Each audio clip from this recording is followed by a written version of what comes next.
अस्सलामुअलैकुम, मैं हूं एहसान इमाम। आप देख रहे हैं मेरा YouTube channel Bahria town Karachi. Daily market update लेके आज मैं फिर आपके साथ मौजूद हूं। आज जो हम डिस्कस करने जा रहे हैं वो हमारे दो पॉइंट्स रहेंगे। पहला point Bahria town Karachi real estate market में वाज़े बेहतरी। दूसरा हमारा जो पॉइंट होगा वो बैरिया टाउन कराची में जो हमने अपने नुकसानात किए उनको किस तरीके से हम कवर कर सकते हैं। आज हम दो पॉइंट्स पर डिस्कस करेंगे। गुड न्यूज स्पेशली आज की जो हमारी वीडियो उन लोगों के लिए जो बैरिया टाउन कराची में लॉन्ग टर्म काम करना चाहते हैं और बैरिया टाउन कराची से उदास होते हैं लेकिन दोबारा से अपनी उदासी को ख़त्म कर देते हैं, जो कि अच्छी बात है। उनके लिए ये आज बड़ी अहम वीडियो है और स्पेशली जो बैरिया टाउन कराची से रिलेटेड सुनने ही बुराई चाहते हैं उनके लिए आज की वीडियो नहीं है, क्योंकि आज आपने थंबनेल पे देख भी लिया होगा गुड न्यूज का नाम। बैरिया टाउन कराची में कोई गुड न्यूज हो और हमारी चाहत ये हो कि हम बैरिया टाउन कराची से कोई बुराई सुनना चाहे तो कैसे हमारी ये वीडियो आपको पसंद आएगी।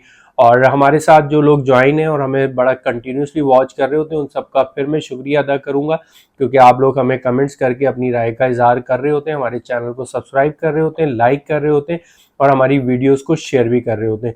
अगर हमारी इस वीडियो पे कोई हमारे नया व्यूअर्स है जिसने हमारे चैनल को सब्सक्राइब नहीं किया तो काइंडली सब्सक्राइब कर दीजिएगा, लाइक कर दीजिएगा, बेल आइकन को लाजिम प्रेस कर दिया करें ताकि कोई भी नई आने वाली अपडेट आप तक आसानी से पहुंच सके। सबसे पहले तो बैरिया टाउन कराची में गुड न्यूज़ ये है कि बैरिया टाउन कराची की जो मार्केट है स्पेशली प्लॉट्स के हवाले से हम बात कर रहे हैं। रेडी प्रॉपर्टी में याद रहे बैरिया टाउन कराची में बंदिश के टाइम पे भी ट्रेडिंग्स हमने देखते रही, अलबत्ता प्राइस नीचे थे या अप थे, लेकिन रेडी जो प्रॉपर्टी है जिसको हम बिल्ड प्रॉपर्टी कहते हैं जिससे हम रेंटल इनकम हासिल कर रहे होते हैं उसकी ट्रेडिंग अल्हम्दुलिल्लाह चलती रही थी। लेकिन जो प्लॉट्स थे जो कि ऑन ग्राउंड प्लॉट अलॉटमेंट के साथ हो या नॉन पेड वाले प्लॉट्स हो, इनके अंदर बाइंग सेलिंग बिल्कुल रुक चुकी थी। अब हमें कैसे महसूस हुआ कि बैरिया टाउन कराची की मार्केट में इंप्रूवमेंट नजर आ रही है, कितनी तादाद में ट्रांसफर्स हो रहे हैं डेली बेसिस पे और कितनी तादाद ऐसी है जो कि ट्रांसफर्स नहीं ले रही है। तो ये वाजे हमें चीजें हेड ऑफिस से बाकायदा तौर पे महसूस हो रही होती है। और लास्ट वीक मेरे 2-3 चक्कर हेड ऑफिस के लगे तो माशाल्लाह मैंने देखे हेड ऑफिस के अंदर 30 to 60 टोकन जो है डेली बेसिस पे ट्रांसफर के चल रहे हैं। तो इट्स मीन के बैरिया टाउन कराची में पॉजिटिव चीजें हमें नजर आ रही हैं, क्योंकि इन्वेस्टर चीजों को बाई भी कर रहा है, इन्वेस्टर चीजों को अपनी सेल भी कर रहा है। तो plus minus Bahria town Karachi से रिलेटेड जो बिल्कुल जिसको हम कह रहे थे कि खामोशी हुई हुई, कोई ट्रेडिंग्स नहीं चल रही, बैरिया टाउन कराची में बाकायदा ट्रांसफर रुक गए थे। और अगर ट्रांसफर रुकने का आपको रेशो बताऊं तो बिल्कुल जीरो आ चुका था। एक दिन हमें ऐसा भी नजर आया जिसके अंदर हमें 2 से 3 transfer Bahria town Karachi head office में नजर आए। और एक टाइम ऐसा था जो कि हमने देखा कि 100 से ज्यादा ट्रांसफर बैरिया टाउन कराची में पर डे हो रहे थे।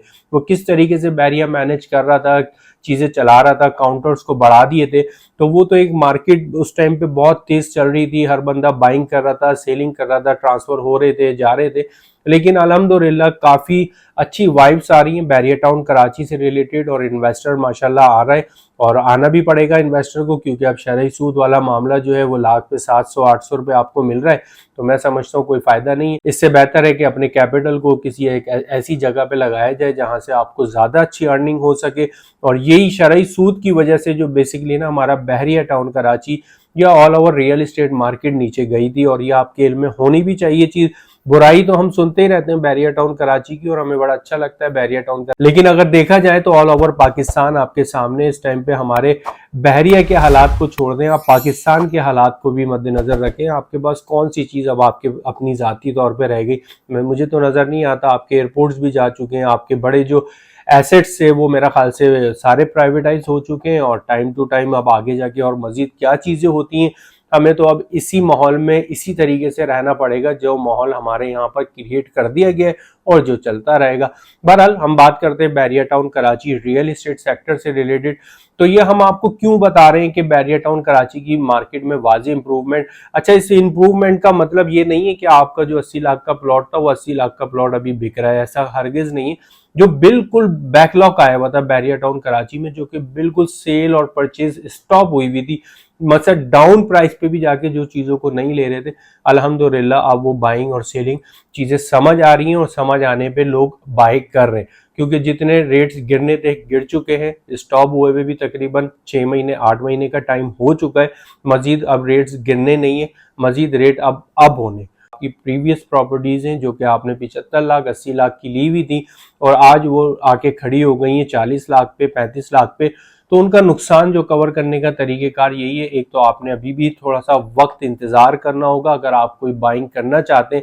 सपोज करें कि आपने 1% के अंदर कोई 75 लाख रुपए का प्लॉट दिया हुआ था, वही सेम प्लॉट आपको मार्केट में कोड हो रहा है 40 लाख रुपए का, तो मैं समझता हूँ एक प्लॉट आपको और बाय करना चाहिए अपने एवरेज को बनाने के लिए। जब भी मार्केट अच्छी हो तो आपने एवरेज इस तरीके से बनाना है कि आपका जो दो इन्वेंट्रीज है, मींस कि आपने एक 75 लाख की इन्वेंट्री ली हुई थी और एक इन्वेंट्री उसी जगह पे आपने 40 लाख रुपए की लिए, जब आप डिवाइड करेंगे तो दोनों की कॉस्ट सेम आ जाएगी। जब सेम आ जाएगी तो मार्केट में बहुत अनकरीब जल्द हमें इंप्रूवमेंट नजर आ रही है। आप मेरी ये बात को समझिएगा, लोग मेरी इस बात को नहीं समझ सकेंगे, उनके सर से गुजर जाएगी, वो कहेंगे पहले ही हम फंसे हुए, अभी एहसन भाई कह रहे हैं एक जगह और ले लें दोबारा, अभी हम दोबारा फंस जाए। तो मेरा हरगिज मतलब आपको ये नहीं है फंसाने वाला, एक बहुत लॉजिकल बात बता रहा हूँ। जब कोई हम एक चीज पे नुकसान कर रहे होते हैं, आप माशाल्लाह कारोबारी लोग हैं, बिजनेस आप लोग भी करते हैं, जॉब्स आप भी करते हैं, हर फर्म के अंदर एवरेज बनाया जाता है हर चीज का। तो इसी तरीके से आप अपनी इन्वेस्टमेंट का भी एवरेज बना सकते हैं यहाँ पे, बेशक किसी और परसेंट में लें या उसी परसेंट में लें। जब आप देख रहे हैं कि एक प्लॉट आपने 75 का लिया हुआ था वो 40 का मिल रहा है, तो एक 40 का बाय करने के बाद जैसी मार्केट आपकी शूट होने लगती है, चाहे तो आप दोनों बेचें, दोनों नहीं बेच सकते तो एक बेचें, लेकिन ये है कि जो 40 लाख का आप प्लॉट लेंगे वो हार्डली, मैं आपको आज बताता हूँ, 6 से 7 महीने वेटिंग के बाद आपको एक अच्छा अमाउंट इंक्रीज करके दे देगा, एक अच्छा अमाउंट आपको, एक अच्छा प्रॉफिट वो प्लॉट निकाल के देगा। मार्केट का जो क्राइटेरिया हमें नजर आ रहा है, जो मार्केट के अंदर ट्रेडिंग्स होती नजर आ रही है, जो हमारी गुफ्तगू हो रही है इन्वेस्टर से रिलेटेड, वो किस टाइप की गुफ्तगू हो रही है, उसमें क्या बात की जा रही है, उन तमाम चीजों को एनालाइज करते हुए मैं आपको ये मशवरा दे रहा हूँ। और इस मशवरे पे अमल भी करें, और अमल करेंगे तो ऑब्वियसली फायदा लेंगे। और अगर आप समझते हैं कि अब आपके पास मजीद कैपिटल नहीं है और आप चाहते हैं कि आप अपने ही प्लॉट को सेल आउट करें, तो उसके लिए भी आपके लिए गुड न्यूज यही है कि मार्केट के अंदर आपके प्लॉट की कीमत भी अंडरस्टूड है बढ़ेगी। वो किस हद तक जाके कितनी बढ़ेगी और आपने जितने का लिया है उतने जाने में कितना टाइम लगेगा, ये जिस टाइम पे मार्केट के अंदर प्रोफेशनलिज्म में बूस्ट आएगा, जिसको हम कहते हैं कि जीनियन मार्केट के अंदर बायर्स आ चुका है, उससे हमें अंदाजा हो जाएगा कि कितने टाइम ड्यूरेशन के अंदर जाके आपका 75 लाख वाला प्लॉट 75 लाख पे या 80 लाख पे या 85 लाख पे कब पहुंचेगा। वो भी इंशाल्लाह हम आपको अपडेट करेंगे। बहरहाल बैरिया टाउन कराची में जो मामलात हैं, जो चीजें बहुत पॉजिटिव हैं, बहुत पॉजिटिव चीजें हैं। मैं आपको बड़ा ऑनेस्ट मशवरा दे रहा हूँ इस टाइम पे। अगर आप समझते हैं बैरिया टाउन कराची में, मैंने कल भी अपडेट में आप लोगों से यही एक चीज जिक्र करी थी कि अगर आपके पास 20 लाख है, 22 लाख है, 30 लाख है, 40 लाख है और आप ख्वाहिश रखते हैं बैरिया टाउन कराची में इन्वेस्टमेंट करने का, तो यही टाइम है, इस टाइम पे आप कर सकते हैं। ऐसा ना हो कि ये टाइम आप मिस कर दें और मार्केट में अचानक से तेजी आना शुरू हो जाए, एक बूस्ट मार जाए मार्केट, और फिर आप उस टाइम पे बाइंग करें, तो ऑब्वियसली फिर आपके लिए फायदा नहीं है, क्योंकि वो जो आपने कैपिटल आज कमाना था प्लॉट लेके, उस टाइम पे आप जब बाय कर रहे होंगे तो वो प्रॉफिट दूसरा बंदा कमा रहा होगा, ऑब्वियसली आपके हाथ से निकल जाएगी चीज। सोचना कम करें, समझें, चीजों को लॉजिकली देखें, आके विजिट करें और रियलिटी पे काम करें। आप किसी के कहने पे काम ना करें। मैं आपको बार बार एक चीज बताता हूं, जो भी काम करें अपनी सोच समझ से करें और मार्केट जो स्ट्रेटेजी है उसके तहत काम करें। कोई मार्केट से हटके, ये जो गोल सर्कल है ना, इस सर्कल से बाहर निकल के अगर आप काम करेंगे ना, तो जाहिर सी बात है आप नुकसान खाएंगे। एक सर्कल बना हुआ, उस सर्कल के अंदर रहें, इंशाल्लाह आप अच्छा खाएंगे, अच्छा कमाएंगे। और इस टाइम पे बैरिया टाउन कराची की मार्केट में एक अच्छी वाइब्स है, मैं फिर आपसे कह रहा हूँ। और अच्छी बात यह है कि बैरिया टाउन कराची से रिलेटेड जो लोग जुड़े हुए हैं, जिन लोगों की ऑलरेडी इन्वेस्टमेंट्स हुई हुई है, उनका सब्र का पैमाना जो है वो खत्म हो रहा था, लेकिन अब उस सब्र के पैमाने को अपने साथ रखें। इंशाल्लाह बहुत जल्द आपके प्लॉट्स की जो मार्केट है वो हमें अच्छी होती नजर आ रही है। फर्दर इंफॉर्मेशन के लिए फिर इंशाल्लाह हाजिर हूँ के साथ, और इजाज़त चाहता हूँ और शुक्रिया अदा भी करना चाहता हूँ कि आप लोग मुझे सपोर्ट करते हैं, मेरी बात को सुनते हैं और मेरी बात से समझते हैं और हमें रिस्पॉन्स करते हैं। अस्सलाम वालेकुम।